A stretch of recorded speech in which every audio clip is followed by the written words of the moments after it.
Hello and welcome. We see each other in game number 2 of the GENG Series in the LCK Summer Split. So, against most of the expectations, T1 managed to gain the first victory in the series. It was more close than they might have liked, but a victory nonetheless. Using their comp and its strength of a poke comp to get some decent team fighting. In the end, it wasn't really the comp that led them to the win. It was more their gameplay and, well, the champions in an isolated sense. What does that mean? So it wasn't really a comp diff, right? T1 wasn't really out poking GENG massively. Yes, at times, certainly. But in the key moments, it was their decisive team fighting and individual outplays in said team fights that led them to gain the edge in the broader scheme of the game, and then went from there. GENG had some clutch dragon control, which enabled them to secure themselves good footing for these later fights, but it wasn't enough against the better team, not really too better team comp from T1, but better late game scaling and better gameplay from the T1 players. This man on your screen, oh well, it's me. But the man behind me, FAKER, of course, got the MVP with his Twisted Fate. Still only 4 losses on the champion in total in his career. So we might expect to see more from him in this very difficult matchup against the LeBlanc. He actually was super fine in lane. That is because he avoided the lane, right? He was there only for a short while, picking up CS here and there. Then BDD was roaming, so there were really 2 ships passing in the night, really avoiding each other. And FAKER really making use of roam timings and his ultimate, as well as his TP, to facilitate T1's early lead. I mean, he had a 100% kill participation in the first 15 minutes. That's just how he wanted as a Twisted Fate. And overall, gameplay was quite good. Canna ending up with many early kills, being able to snowball that effectively, very nice. And the rest of the team, Carrier and Kaz, not too standout performances, but very solid, and they did what they had to do, ganking, roaming, and team fights, doing nice engage, following up on FAKER's stun cards. Very solid, very nice. On the other side, we can't say too much negatives about GENG. They had a comp that didn't scale too well into the late game stages.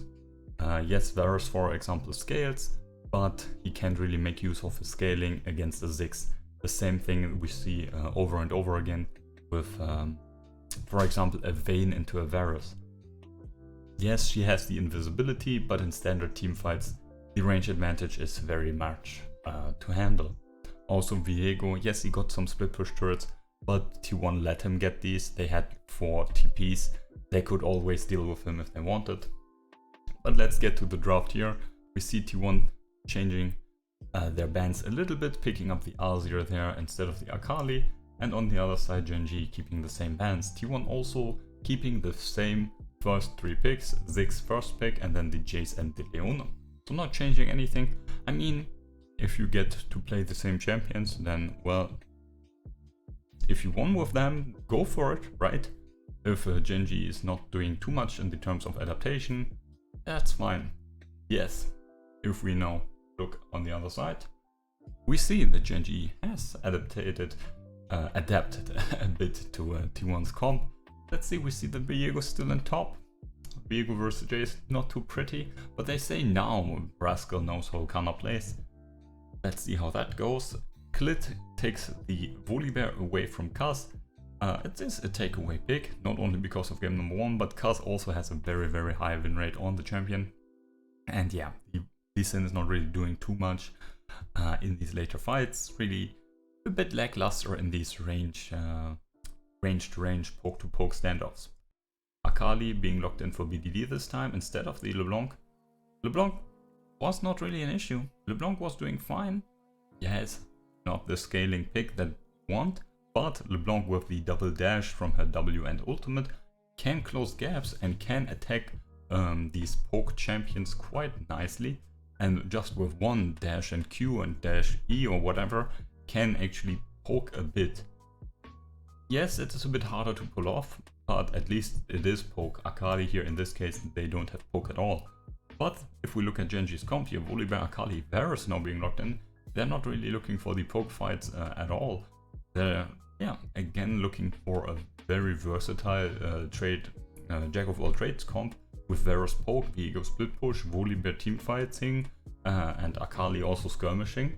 They're looking to get everything of it, early game power as well as late game power. So yeah, their comp not really going to fall off at any stage, but it is not very good at one stage in particular, unless certain champions get massive edges. Looking at the bans again, T1 with the same AD carry bans for the Ziggs matchup, Varus already being elected here for Genji, and Genji banning the Lee Sin away so Kaz can't get him, and banning the TF away so Faker can do yeah, the same global shenanigans. T1 then electing Nidalee and Renekton. So this is probably going to be Renekton mid and Canna playing the Jayce again in the top lane. So Nidalee with the Jayce in top lane, not the best duo gank setup, and yeah, quite worse than the Volibear for the 2v2s and dive potential there. And also, well, now the ooh, let's wait for the swaps. They're swapping, maybe they're trolling, who knows? Let's wait the 5 seconds. 4, 3, 2, 1, and they swap back again.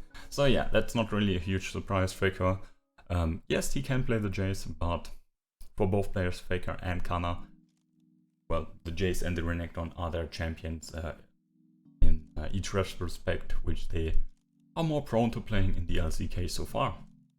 Then the Kaz Faker duo here with the mid lane Renekton and Nidalee. Obviously that's a decent 2v2, but a few of the advantages Renekton has in the top lane, and this duo also has in the top lane, is the chase down ability and the longer lane. Against the dash queen, whatever, Akali, in the short mid lane, that's not going to happen. So I'm not really too sure about this. Maybe we're going to see a lane swap with Faker playing in the top lane and Canna playing in the mid lane. That's something that could happen, maybe. Jayce versus Akali, not super sexy of a matchup, but Renekton into Viego, that is at least something where they can make use of the Nidalee Renekton duo a bit more. In the bot lane, short change here for Genji, they locking in the Nautilus. So Nautilus not only offering way more early power or aggressive power than the Galio, but also with his ultimate will make it easier for Genji to lock down on these key range champions like the Jayce and like Ziggs.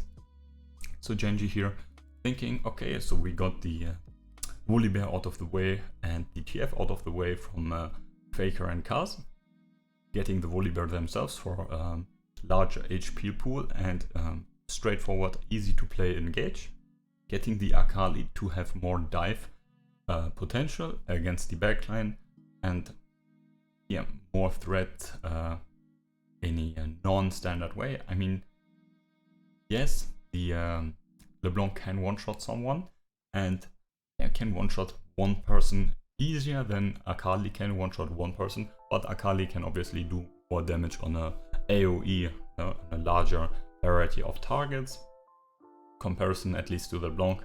So that's what BD has here, to make a larger impact and to, yeah, threat more champions. And then the Nautilus being locked in to, yeah, get more aggressive power for the laning phase maybe. Also decent skirmishing potential, and also, yeah, the lockdown. T1 adapting with a very aggressive Nidalee Renekton duo, which will hamper their late game scaling by quite a lot. So that's not something that they're really looking forward to. But with a Jayce and Ziggs, yes, they have late game power with poke and, well, they are kids in general.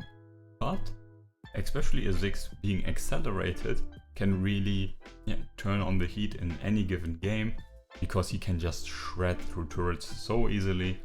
And yeah, so both teams have a similar core identity and game plan than before, but now with a few pieces being swapped here and there, they have adapted at least a bit to their opponent and to the strategy that we saw in game number 1. Will T1 now make it at 2-0, T2 or whatever? Or will GENG fight back and equalize the series? Obviously, the bias is here, and yeah, I hope T1 will make it. If they're going to make it, we're going to see. But yeah, that's something maybe for the next part. If it shouldn't come to that, I wish you all a great day. See each other the next couple of days with the next T1 series. But till then, stay safe.